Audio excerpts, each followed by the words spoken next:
Are you out of your mind, Big D? Are you out of your ever-loving mind? I suspected this was going to be a problem when I first heard the news that Disney Lucasfilm was going to make a Star Wars film every year. I mean, it sounded ridiculous to me, but I rolled with it because, you're hopeful on things before you actually see the film, You always want to be hopeful for a Star Wars film if you're a Star Wars fan. So I blew off all of my doubts and reservations. Who wants to live with doubts and reservations, right? With something they've loved for decades. But at this point, if you're holding on to hope that Disney gives a rat's ass about making good films, then you're just out of your mind. I won't say they don't give a rat's ass about making films, but good Star Wars films, they're Lucasfilm wing of Disney now. They're not concerned about making good films. I mean, they're concerned about good PR, but they're making films for the general audience who, is going to go home and forget about them right after they leave the theater. It's just, this is what I felt when I heard that. It's a completely unrealistic pace. Completely unrealistic. They're literally just barfing out crappy movies. That's what it's going to be. Now, plenty of people loved Rogue One. And plenty of people loved The Force Awakens. But this isn't the kind of love that, the prequels or the original trilogy had. This is, I might divorce you in 2 years type of love. It's like, I'm thinking about you now type of love, but who knows later on. That's the sequel trilogy type of love.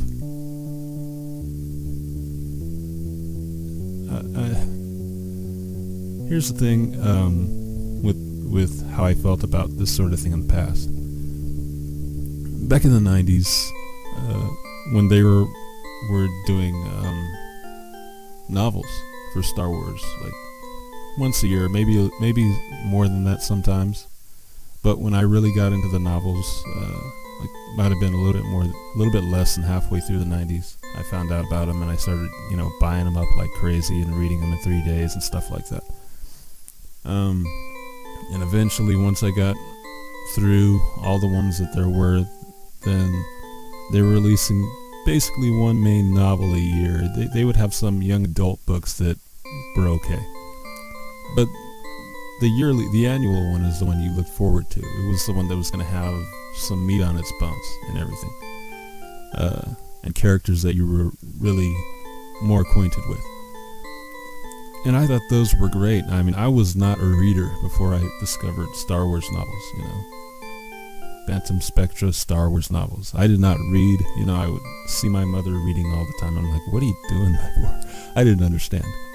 And then, I had my eyes opened and I would have her take me to, I don't know, Target or some bookstore or something every week, like every Friday or something, to pick up a new novel, or maybe a couple of novels, I can't remember. Just so I could live in that world for longer. And then towards the end of the 90s, a friend of mine who was also into the Star Wars novels introduced me to a different world. And that was basically the best of the high fantasy genre. And it was like Star Wars times 10. This was before I was really acquainted with Martin. He read George R. R. Martin books, but Martin wasn't who he introduced me to at first. He introduced me to Robert Jordan, The Wheel of Time, The Dragon Reborn. And man, it was like, what am I reading Star Wars for? What have I been doing with my life? It was just like George Lucas had come back and put all of his heart, his soul, his efforts into creating a new world, and it may have been better than just the Star Wars films. I don't want to be sacrilege or anything, but it was that good, at least at the time. I mean, Robert Jordan did sort of go crazy with his writing at the end and just become terrible, but he was ill, deathly ill at the time, and so I guess that's understandable. But yeah, what I realized at the time that I was introduced to this new genre, at least to me it was a new genre, what I realized was that these Star Wars guys are deciding what the story is going to be in some big committee. They're not putting heart and soul into it. They're just signing it off to some random writer to do the job. I remember, I think it was it Michael Stackpole? It was somebody I was reading who said, yeah, I finished writing this book in like 6 months or something, or maybe it was some, no, he said 200 hours. That's what it was.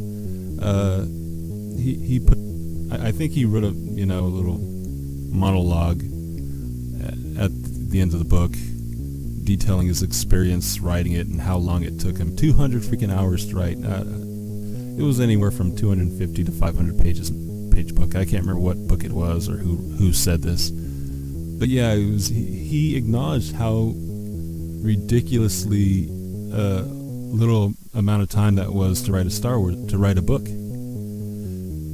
And once I read that, I had to wonder how many of these other guys are just spending 200 hours writing their Star Wars book. No, it was kind of like Assemblyline type quality. And that's how I've seen those Star Wars books ever since. Some of them are good. Some of them are really, really good. I mean, the tops are the Timothy Zahn books, but even those pale in comparison to the best of the high fantasy genre and Robert Jordan and George R. R. Martin. I later became acquainted with George R. R. Martin, and in a lot of ways, he left The Wheel of Time and Robert Jordan in the dust. And of course, George R. R. Martin has had his less than great books, So I realized that when you've got a single guy working on anything, like a Game of Thrones, then eventually he's only one guy. He's only human, and eventually he's going to slow down. He's going to become disinterested in what he's writing, but generally, those guys, when they started out, they put their heart and their soul into it, and the Star Wars books were just not. They weren't about heart and soul. There wasn't very much of that, and that's how I'm looking at Disney Lucasfilm now. You're going down that road.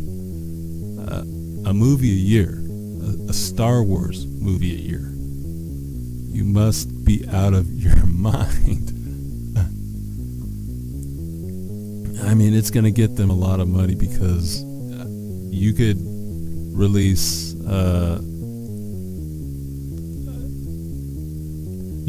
a Fantastic Four movie a year, and eventually, if you have enough capital to back up all the failures in the beginning, you could release them again and again and again, and you'll make billions of dollars just because people like going to the theater to see a train wreck.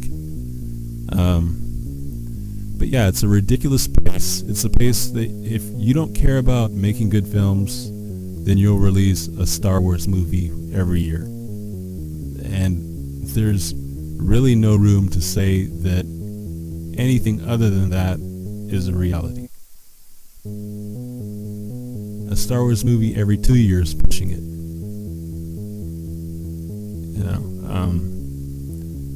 For one thing, there's not that much creativity in the world. They're just going to be blowing smoke every time they write a script. One studio, one franchise. There's just no time to be concerned about writing coherent, cohesive, and strong stories and characters every year. You space your time out, you put some heart and soul into it, and you can establish a lucrative fan base easy with Star Wars. I mean, the world is built, the work is done. All you need to do is put some time, some heart, some soul. But you're giving it to directors that are going to come in, and then they're going to leave after the one movie, and they're not going to put any heart and soul into making it. Much like Rian Johnson, whatever you want to call him, probably did before he got his trilogy deal, or his alleged trilogy deal. I mean, he wrote the script for that, for The Last Jedi before The Force Awakens came out. Or at least he submitted rough drafts before then. So, that's just the reality. This is the way that things work. You get random director to come in, do a film. He's probably not going to be the type of fan of the franchise that I am, or that many of you are. And then once he's done with his throwaway film, you get the actors, the people that the fan base has come to love for decades, to come out and do PR. They put on a great face.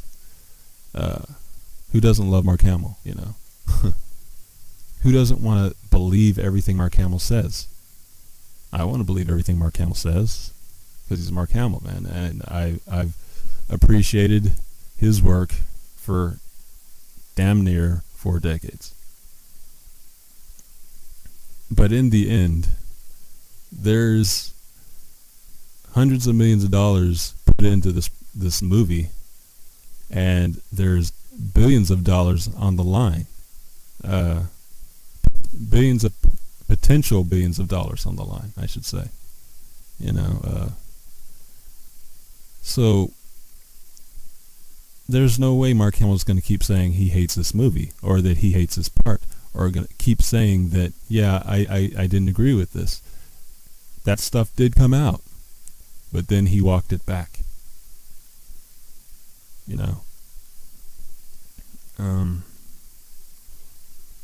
Wow. So I can't imagine being in his shoes, having certain feelings, and then realizing that airing those feelings in the public is to a large detriment, or at least can be perceived as large detriment. I don't believe his words changed anyone's mind. I just believe that they reinforced the feelings that a lot of people were having. Anyway, that's it for now. You guys take care.